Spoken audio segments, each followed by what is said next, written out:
Assalamualaikum warahmatullahi wabarakatuh. Good morning, good afternoon, or good evening, guys. Let me introduce myself.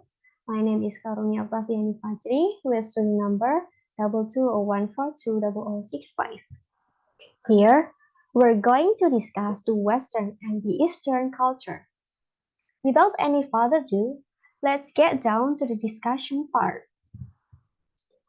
As a result of globalization, the world is becoming a more multicultural place, with people from different ethnic groups and religious backgrounds living, working, and cooperating in the same place without giving up their own identities, beliefs, and values. Diversity of culture makes a country to be stronger and more dynamic.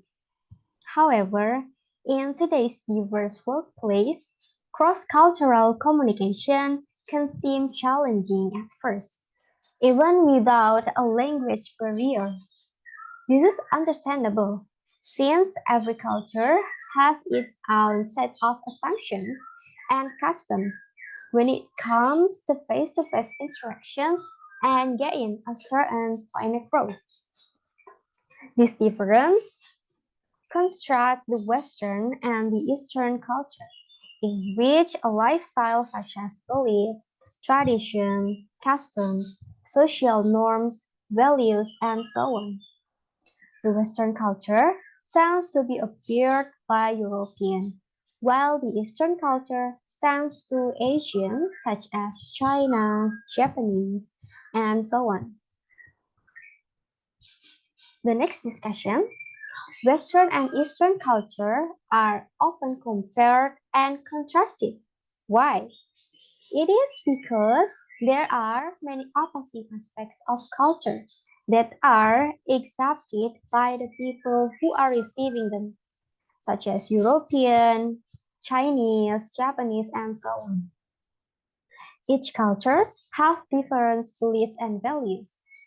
Western culture places a greater emphasis on personal freedom, democracy, self-expression, and also human rights. But Eastern culture values social harmony, duty, family, community, and respect for authority. As a result, Western societies tend to be fast-paced and individualistic, while Eastern societies are more relaxed and family-oriented. There is no best or worst in between. Each of them has both good side and bad side. Eastern and Western culture are fascinating in their own unique ways, reflecting the complexities and the diversity of human civilization. Refer to the current discussion. Western philosophy emphasizes individualism, while the Eastern philosophy emphasizes collectivism.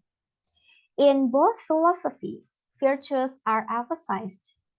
Philosophers in the East tend to take more of spiritual approach, while philosophers in the West tend to be more practical. It becomes one of the most significant differences between Western and Eastern culture is social behavior. In Western culture, individualism highly valued, and people tend to be more direct and assertive. In contrast, Eastern culture places greater emphasis on collective harmony, and people tend to be more indirect and avoid conflict.